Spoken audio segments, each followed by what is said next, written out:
Good evening, everyone. We continue from where we left off yesterday. 2 Samuel chapter 22, verse 31.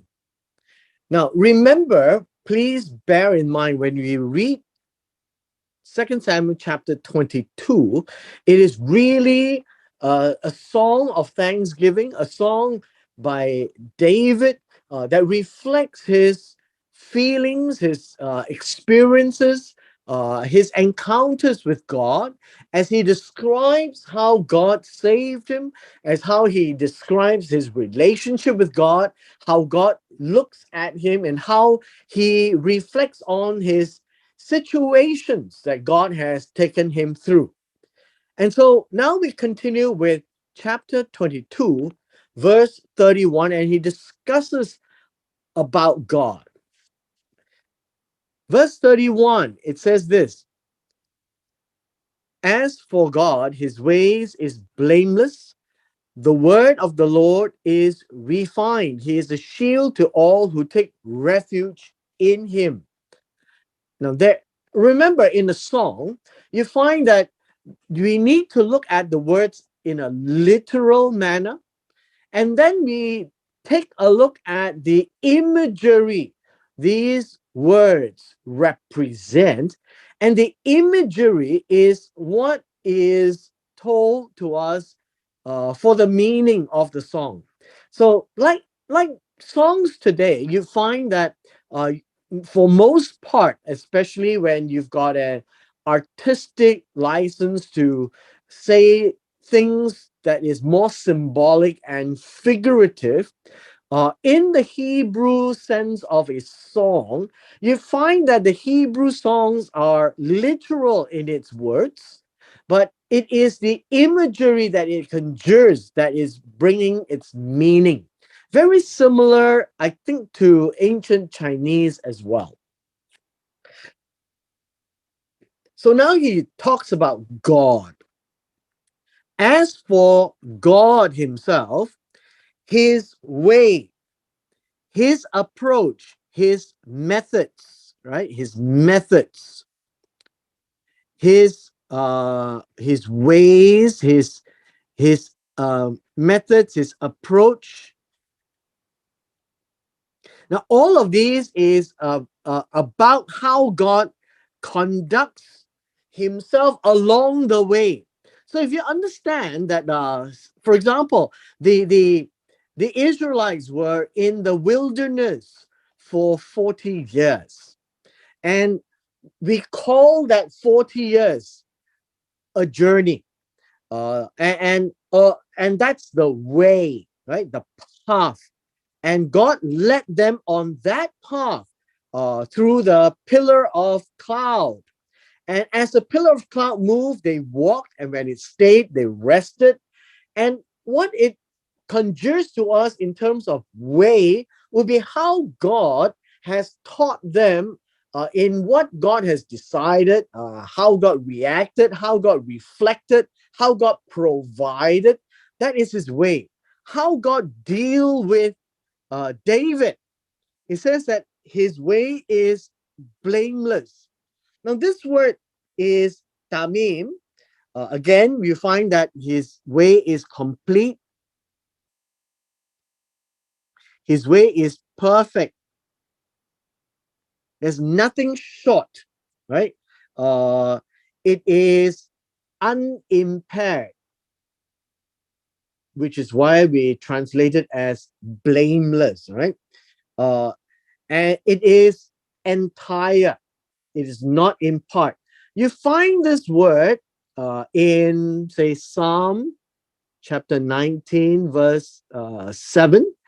The law of the Lord is perfect. Now that's where we find this word, blameless. The word of the Lord is refined. So his way, his word. You find that this is very much an A and a B, talking about the same thing, about the approaches of God. So, what does refine actually mean? Now, refine gives us a picture of melting something right? It's about melting something. It's about uh, smelting. It's like gold, right? You melt gold to refine it. So this whole idea is about tested or proven. And so he says here, the word of the Lord is proven. The way of God is complete, is blameless, is entire, is total.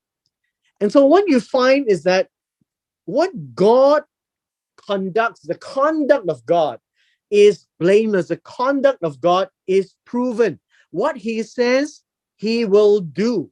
Now that is where you will find that his way is blameless, meaning God is trustworthy. God is faithful. So that's the picture here about the way of God. Now, he is a shield, and the idea of shield here would be a defense, a protection, right? He is the protector. He's the protection of all who take refuge or who seek refuge. What does that mean? Who seek protection. So the imagery is that God is a shield. So it's an imagery. And what is the shield for? Is to protect the soldier. And so God is seen as a shield, a protection for all those who seek protection. Uh, and you can trust in God because his word is proven. If he says so, he will do so. So God says what he means and means what he says. Now, that is the whole crux of verse 31. In verse 32, now it says this: for who is God except Jehovah? Who is a rock except our God? And I think we can put this here: except Jehovah,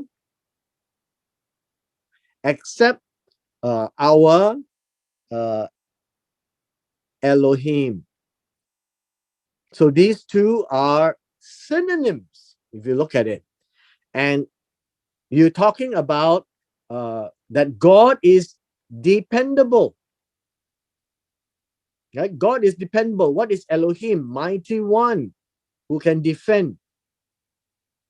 So God, who is Elohim,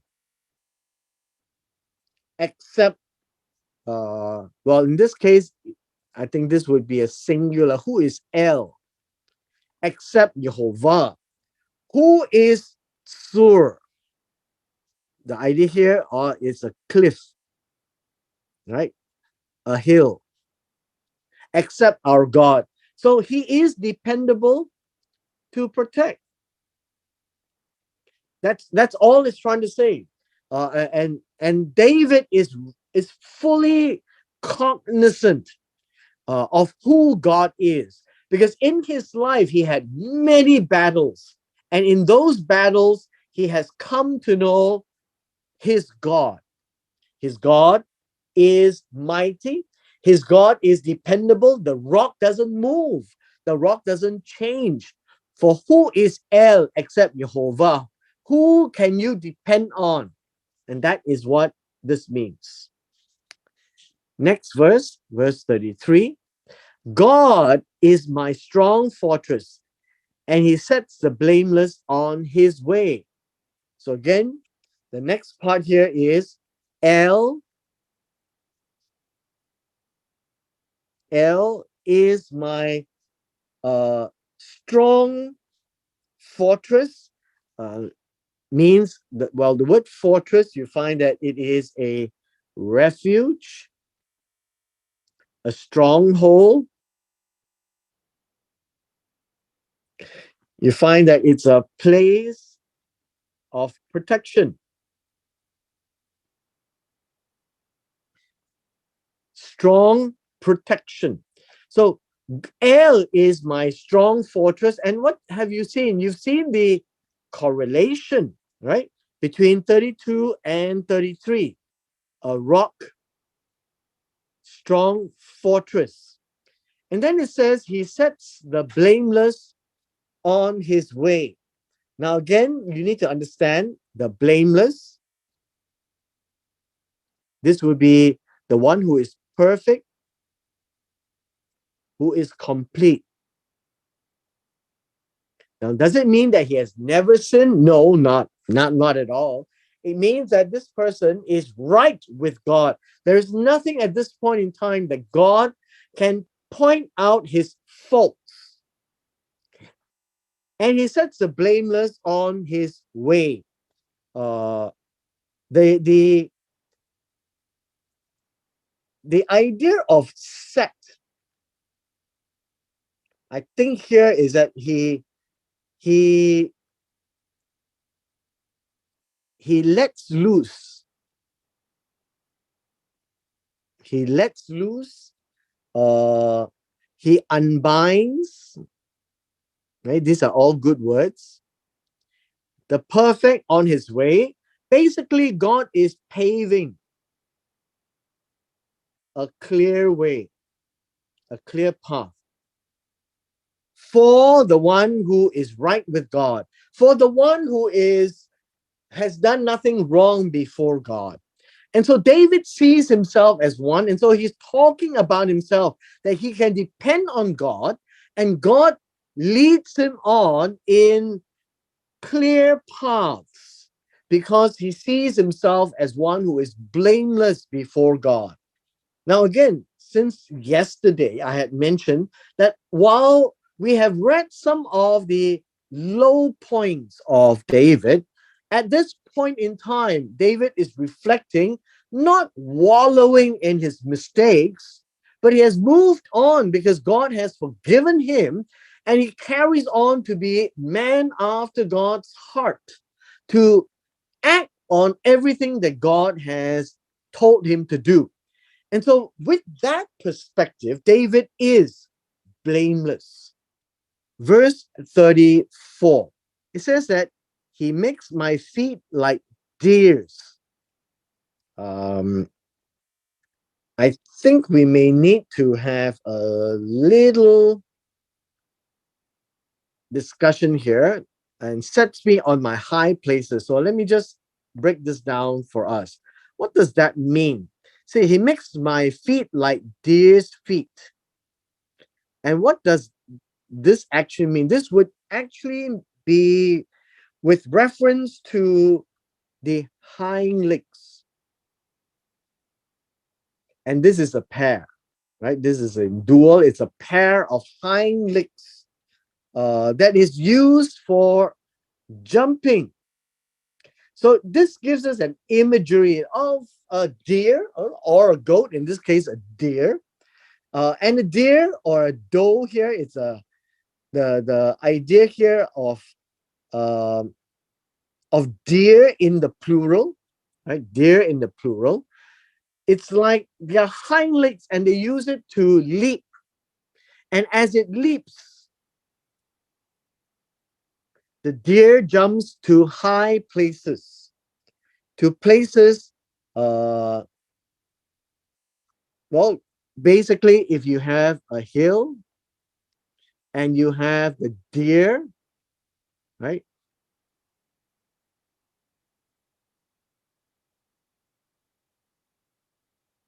So the idea here is you can now leap based on the hind legs, leap up to higher places. And that is what the picture is set, right?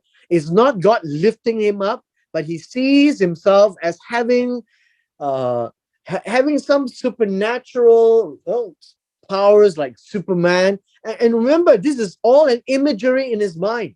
He is now articulating it in a song that when God is with you, you can jump and leap like a deer. And that's the picture he has made, that he is blameless. And with God, he can do practically anything. Like yesterday, he can run against a troop, right? He can leap over a fortress wall. And so again, verse 34 gives you that kind of an imagery. He trains my hands for battle so that my arms can bend a bow of bronze. The idea of training, uh, and then we need to learn this. He trains, and this word here is in the PL, so he teaches. Now, this word is quite interesting because uh, this word in the normal form means to learn, but now this word here is in the intensive form. So it means to teach or to train. So he trains or he teaches my hands, right? My hands to do battle, to go to battle, to so this word is to go into battle. So that my arms, and this word is my arms, can bend a bow of bronze. So notice how it is mentioning my hands in this case, then my arms for battle. Let me use a different color uh, for battle. Bend a bow of bronze. So when you go into battle, you would have your sword or your spear, but there is a bow and arrow. So if you have this bow,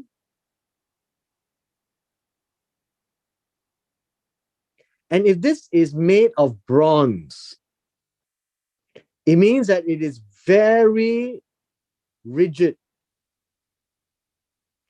And yet, in the training of my hands, David says, my arms can now bend uh, a bow of bronze. And so a very hard instrument of war. My hand is now trained so well that I can even bend the hardest of all bows. That is basically what it means. Verse 36. You have also given me the shield of your salvation, and your help makes me great. Now look at verse 36. You have given me the shield of your salvation. Now, again, we talk about shield. That's the protection of your salvation. This would be Yesha. This would be the noun form. This is deliverance. This is rescue. And then it says, uh, and you have, well, this this phrase here is a bit tricky, right? This phrase here is a bit tricky. And so what it's trying to say is that uh, in verse 36, you have increased your say and you have increased your attention to me. I think this would be a better translation than this. That your help makes me great doesn't quite make the cut. So you have given me the protection or the shield of your salvation, and you have increased your attention to me. I think that would be a better understanding of this passage.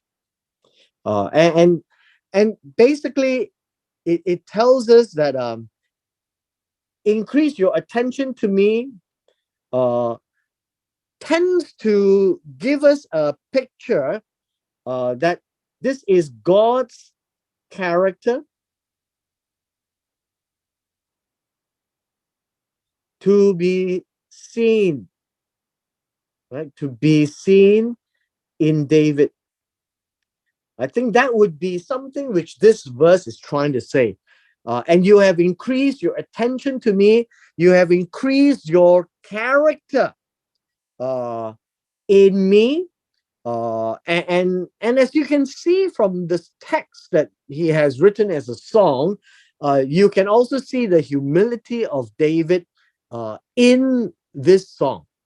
And this is what in verse 36, David is saying, it is really God who is transforming me in that sense. All right. Verse 37, you have enlarged my steps under me, and my feet have not slipped. So let's break this down a little bit. You have enlarged, made wider. If you make wide my steps, it means that we will not fall.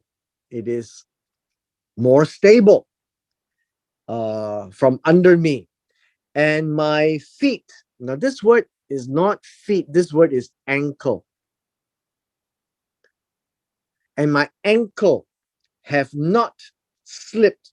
Now, the idea of slipped, it is to slide, it is to shake. And that is what it means, to waver. So that a person who's walking, the ankles are strong and he's not wobbly. So I think you can say that, not wobbly.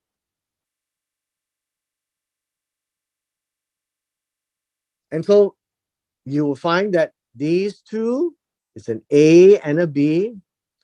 Then it says that he is stable. He's walking stably, very stable. Verse 38. I have pursued my enemies and have destroyed them, and I did not turn back until they were finished off. A little bit of explaining. I pursue.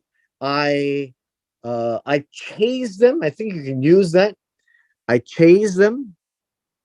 And this is a picture of David and his enemies. I chased my enemies and I caused them to be destroyed. I did not turn back until they were, kala means completely, uh well, we should say completely finished. Or you can say that they have is completely consumed, or and until they were ended, if you want to use that word as well. So the idea here is David would chase his enemies and to destroy them, and he did not stop chasing until they were completely finished. And so you can still see an A and a B. The idea here is David finishes off his enemies. Verse 39. And I have devoured them and smashed them so they would not rise. They fell under my feet. Well, you could say that I have broken them. I have, let's see, I have devoured them. I have completed destroying them. Uh, that's what it means. The word devour. I've completed destroying them. And this word is to shatter them, like glass, you're shattering them, wound them severely, to crush them. so that they will not rise. They cannot rise. And so here you find that this is an A and also a B. Both of these come together, you're reiterating or emphasizing the complete destruction. They fell under my feet. And when you talk about falling under my feet, it is about stepping on them. That would be the whole idea, that they would not rise up. They are stepped on. So this would be giving a picture of stepping on, so that you cannot rise up again. Verse 40. You have encircled me with strength for battle. You have forced those who rose up against me to bow down under me. The first thing here is encircled me. Uh, the idea of encircle me means um, to, how should we say, to put on, I think put on, uh,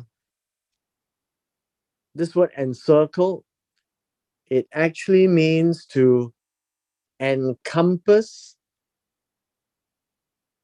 to close, to gird on, right? So you have encircled me, you have girded me with strength, with strength for the battle. I think this is a good way. You have forced those who rose up against me to bow down under me. And so the word here is you have forced those. I don't think you call it force those. Uh, it is caused, uh, caused them to their knees. I think that would be a better way of expressing these words, to bow down under me. Is verse 40. You have subdued them. So you have caused them to their knees, you have subdued them, that came up, that rose up against me. So these are people who are David's enemies, and God has protected him. And so the song keeps reminding us of how David sees God in these trying times, that even when he needed strength, God wore it around him. So this is a very poetic way of saying that God has provided, right? God has provided and protected. Verse 41.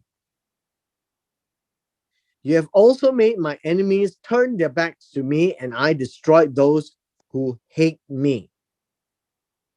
It says, and of my enemies you have given me, they have turned their backs to me. Now, this is a very uh, strange word. It's not backs. I think this word here more correct is the back of the neck. So you have given me the back of their necks. So these are the enemies, back of their necks. So if this was the enemy and you've got the neck, this would be the back of the neck. And I destroy those who hate me. Now, this idea of destroy those who hate me is caused to exterminate. Now, these are very strong words. You have also made my enemies turn their backs so that you can cut off their necks.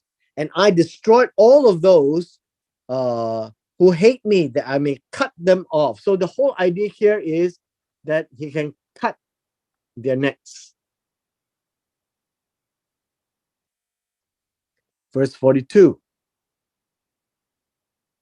They looked, and there was no one to save them. Even to the Lord, he did not answer them. Now, understand this. This is a very tricky way to answer this. They would be the enemies. They would look to God, but God did not answer.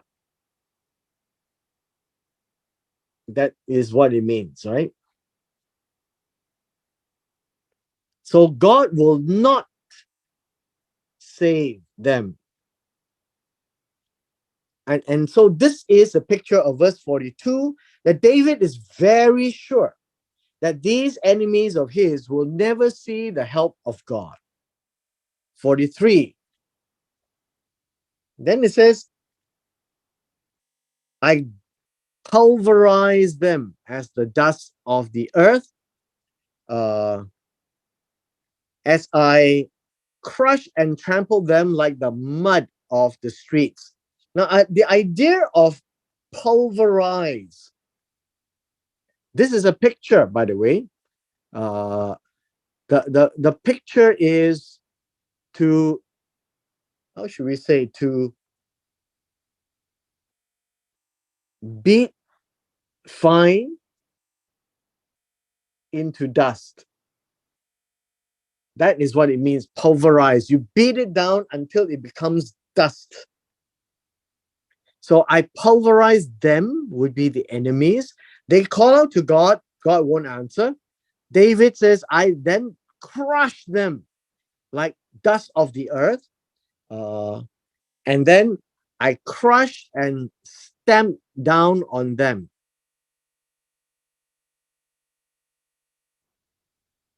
Stamp down on them as the mud of the streets, right? And so the idea here is he's using his feet to step on them. So you can see this is an A and a B. In both cases, you find that the emphasis is that David is stepping down on them until they are all trampled or all become dust. That's the picture. Verse 44. You have also saved me from the contentions of my people. You have kept me as head of the nations. A people I have not known serve me. Now, you have saved me. The idea of save me is, I think, better way to express this is you have helped me escape.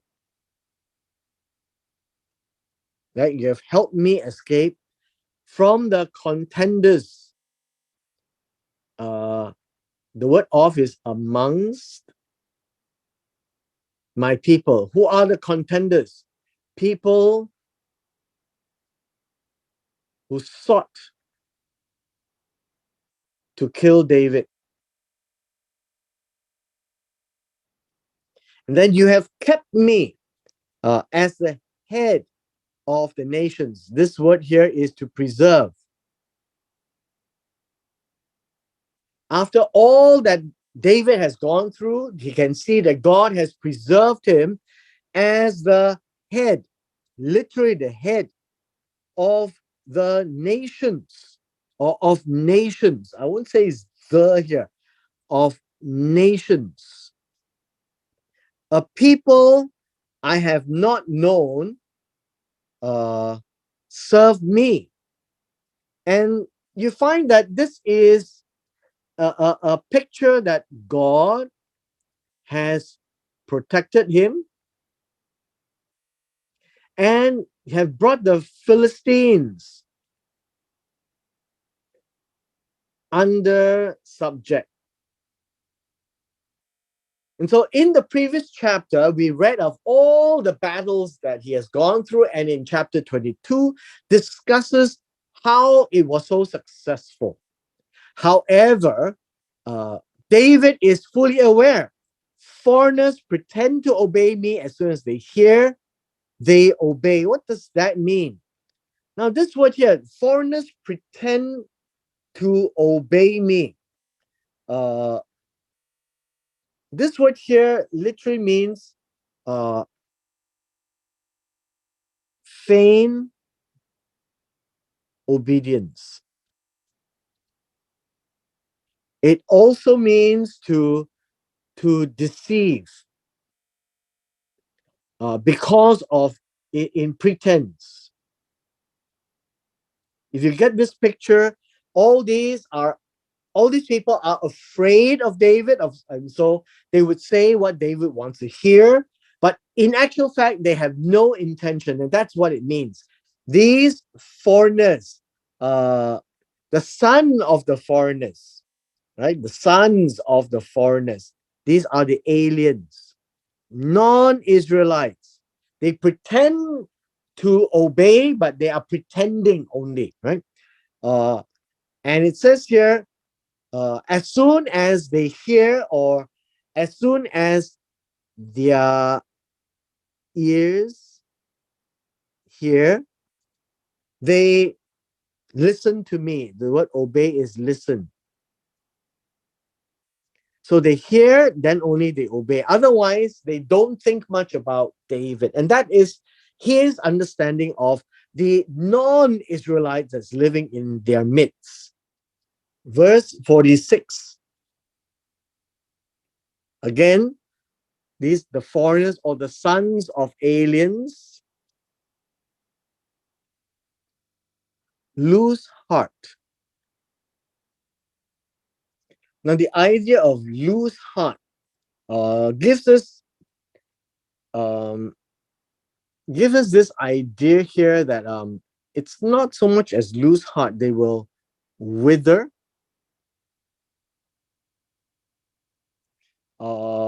They will fade. Uh, and these are the ones that David is going to conquer. And they come. They come lame. I guess you could say they come. Uh, they come girded, not trembling. They come girded.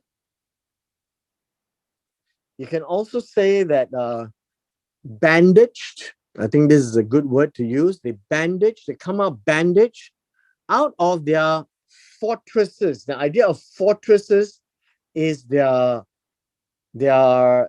city stronghold, right? Their stronghold.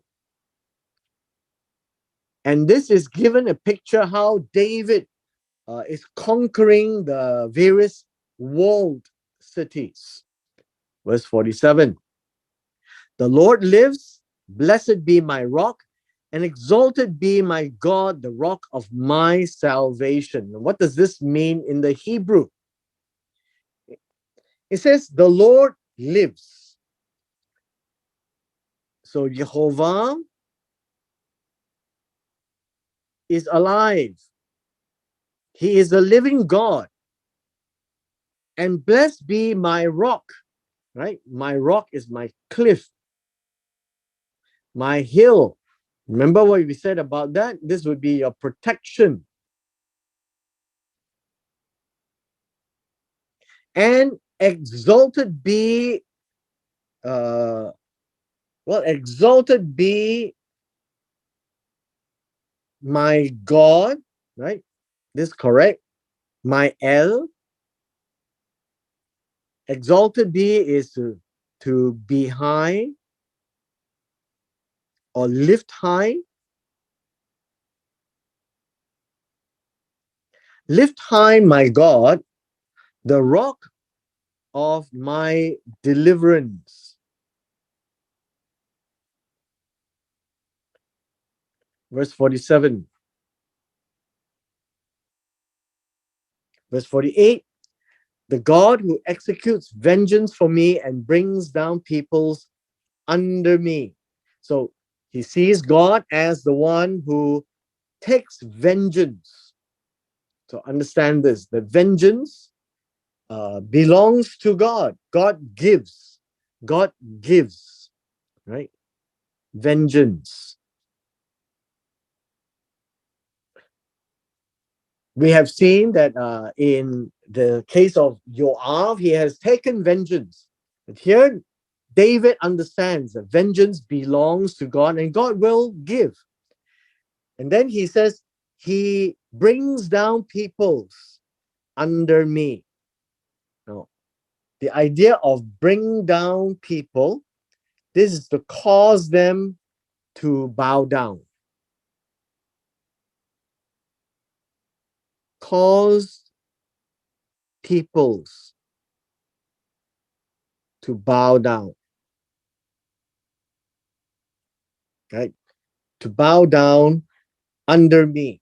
And so we find that um, although the enemies may have attempted to fight David, David was able to fight back and to subdue those nations around who originally had so much power over David's kingdom. And so you find that David's kingdom has become the most glorious of the Israelite kingdom because it spanned all the way to the north and to the south. Verse 49.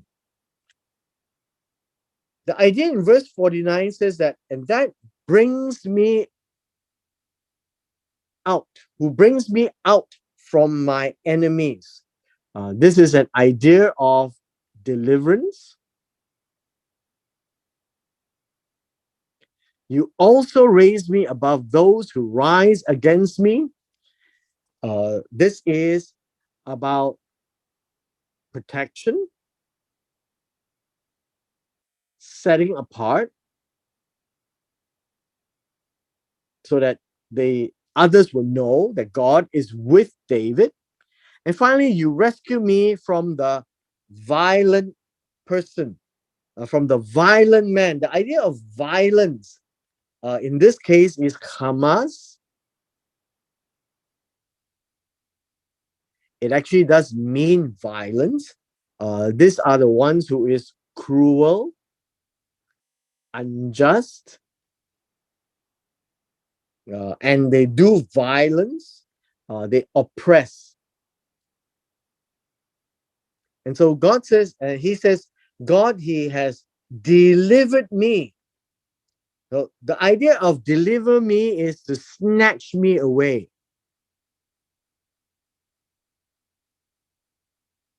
The word here is not sal, it's you snatch me away from all the cruel people, all the violent people. Verse 50. Therefore, now this word is important. Uh, therefore means upon this. What is this? The idea here is the acknowledgement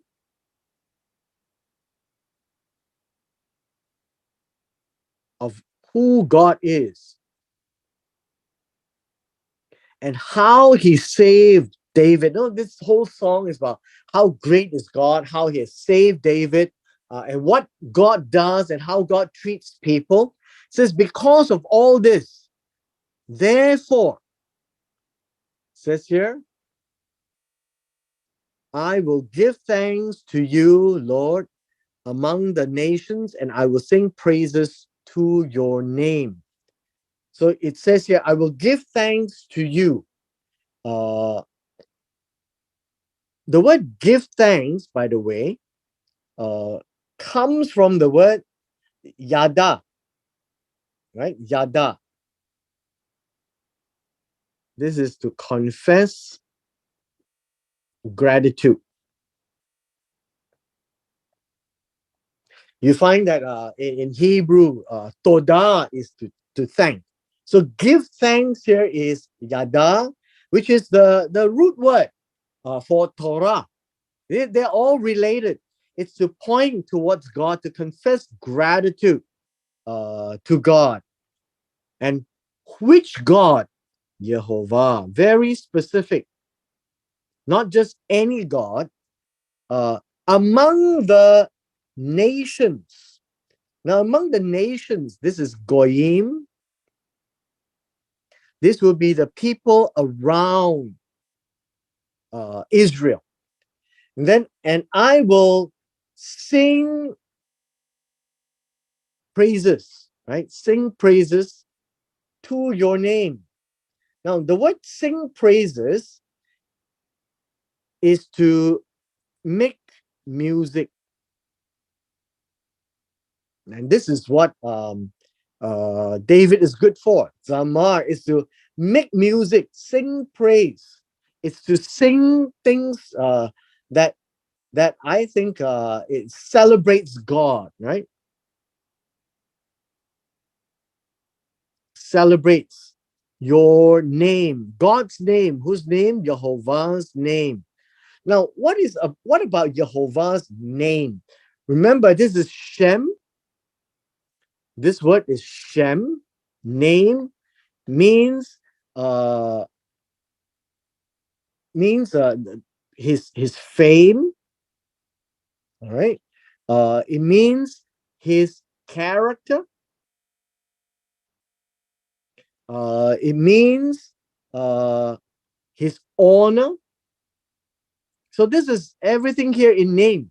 So David says, I will make music, I will celebrate, I will sing praises because you, God, is the one who has saved me through all this. And so that would be the conclusion of 2 Samuel chapter 22. Our last verse, verse 51. It says, He is a tower of salvation to his king. This idea, tower, well, I guess you can say that it's a tower. It is a, I guess the actual word here is a migdol. Uh, Migdol does mean tower. And so tower of salvation defines the greatness of God's salvation. The word salvation here is his deliverance. God always protects his king. This is about David. And he says, God's great deliverance is always for his king. So notice this whole song is about David and God. And why does God protect his king? Is because God plays the kings to rule over his people. Now, again, continuing on, it says, He shows favor to his anointed. This word is chesed, kindness.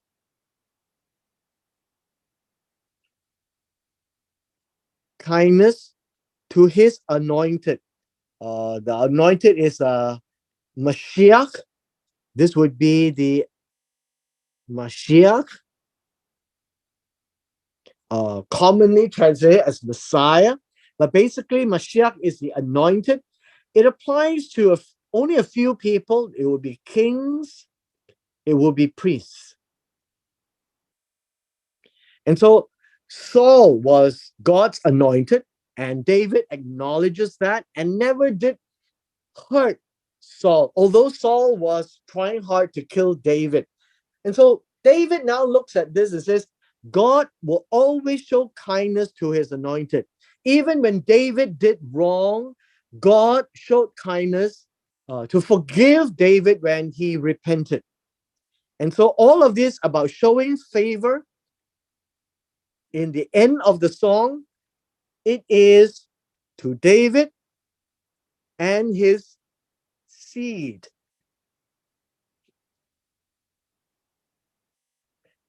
And it says here forever.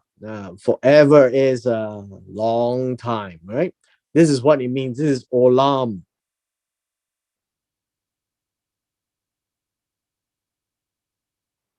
It just means a long time. Now, how long we don't know, but long, very long time. And so God will show favor to his anointed. His descendants are also anointed as kings. Now, obviously, you find that there may be good and bad ones later on, but this is a song. They don't deal with all the details, but he understands that God will look after David, especially in 2 Samuel chapter 7, the Davidic promise that God will take care and discipline, but will show mercy, unlike to Saul. And so he says, you show chesed to his anointed as long as they are kings. And then that ends on a positive note, that God is a God who takes care of his people by delivering and protecting his king. So notice this word, his king, means that it is a king that belongs to God. God put him there. God anointed him. And hence, God will preserve him and God will discipline him. And so it's not up to the people to overthrow the king of Israel, is if he's a legitimate king, even though he may be a bad king. And we have seen many, many bad kings and when we were doing the prophet books. So remember, this is a song. It is not a an a doctrinal or a specific teaching chapter. It merely describes David's feeling, David's emotions, David's attitude towards God. It describes his character, how he views God and how he sees God view him. It describes David's role as king of God's people. He sees God as the Almighty. He sees this role as a privileged role of being anointed by God. And he sees this as a serious role. And therefore, he needs to acknowledge God because when he is blameless before God, he can do practically anything. And that would be to the glory and honor of God. And that whole chapter in chapter 22 now, as we sum it all up, is how David feels about God in more poetic way, how God sees him, and how he treats his role as a king very seriously, as God's king, as God's anointed. And therefore, that relationship of the throne and God will persist to Olam. Now, I won't use the word forever because forever means never stopping. There will come a point in time where there will be the throne again, right? In a messianic age. And with this, we come to the end of chapter 22 today.